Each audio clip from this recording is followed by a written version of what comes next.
Hey guys, welcome back.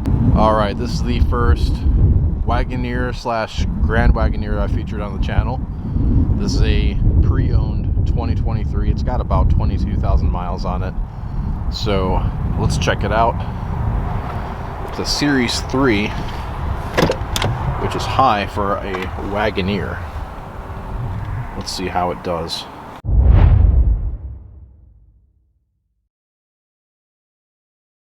These screens are pretty nice.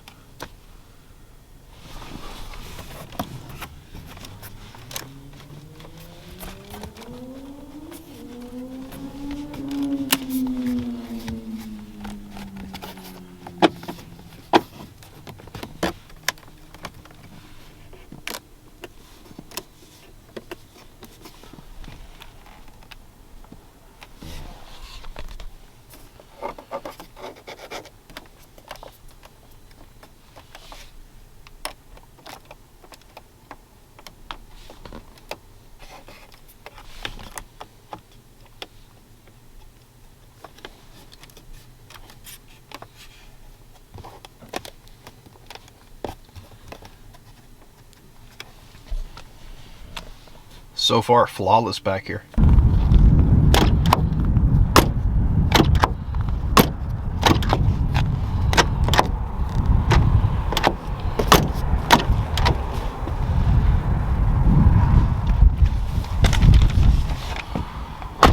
Like I said, 22,000 miles. Let's begin.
And now for the button test.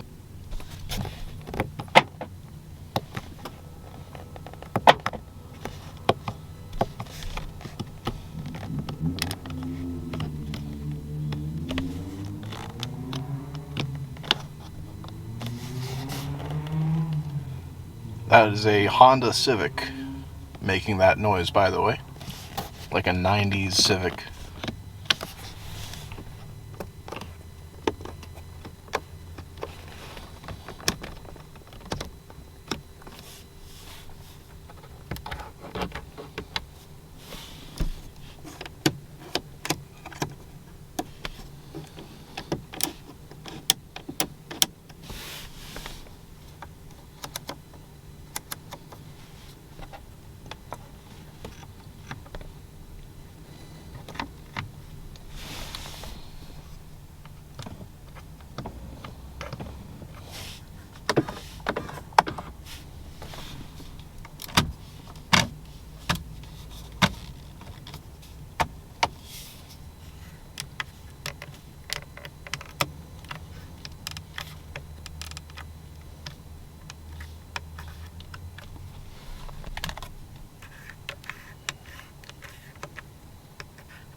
Alright, so when a feature is not able to be used on these cars, like for example it's shut off right now, it'll give a little haptic vibration on your finger and it makes that noise,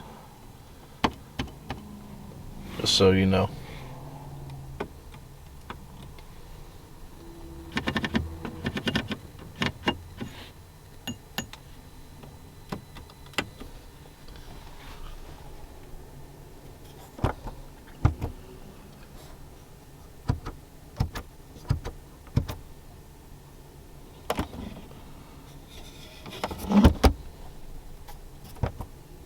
And now for the final button.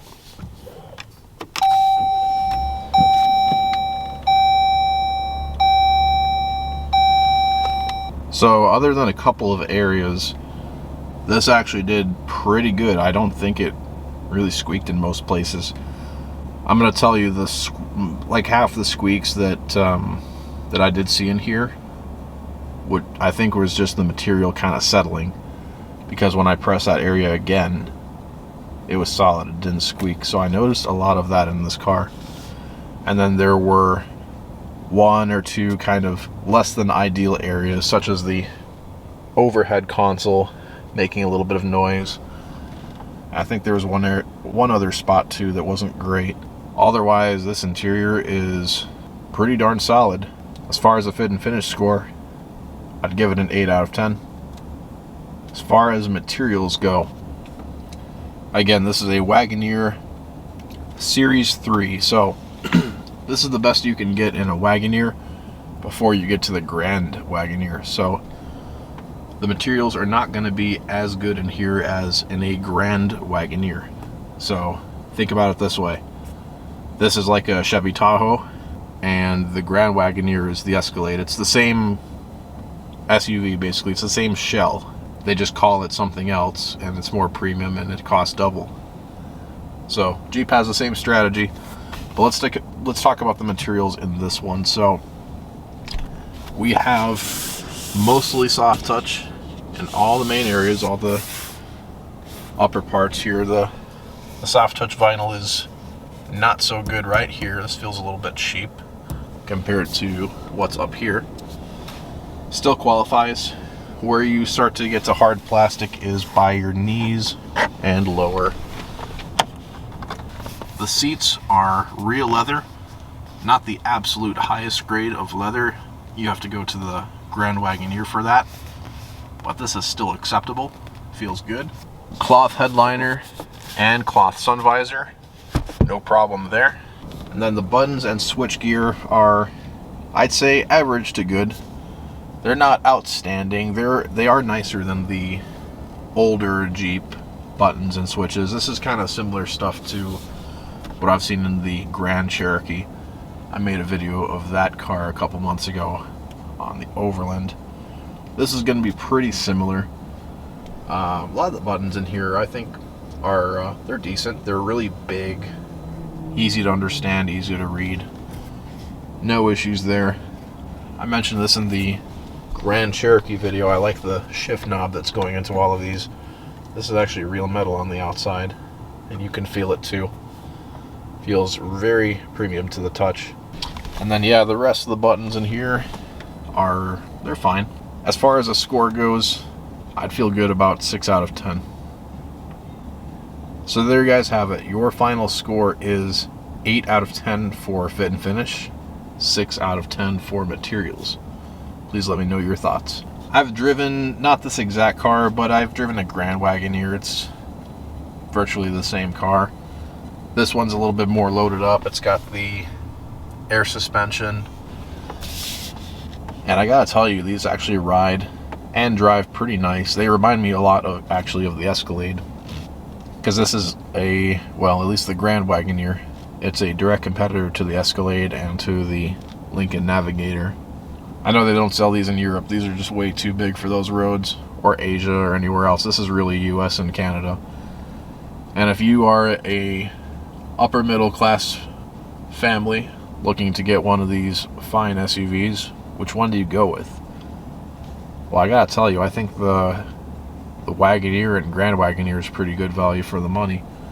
it drives, to me, very similar to an Escalade as far as the ride quality and cabin noise, cabin space, technology, and whatnot. It has a little bit more power though. This twin turbo Hurricane 6-cylinder, it's a pretty potent engine, I gotta tell you. Although you can't beat the sound of the naturally aspirated V8 in the Escalade and Tahoe. Anyway, I'll catch you guys next time. Thanks for watching. Peace.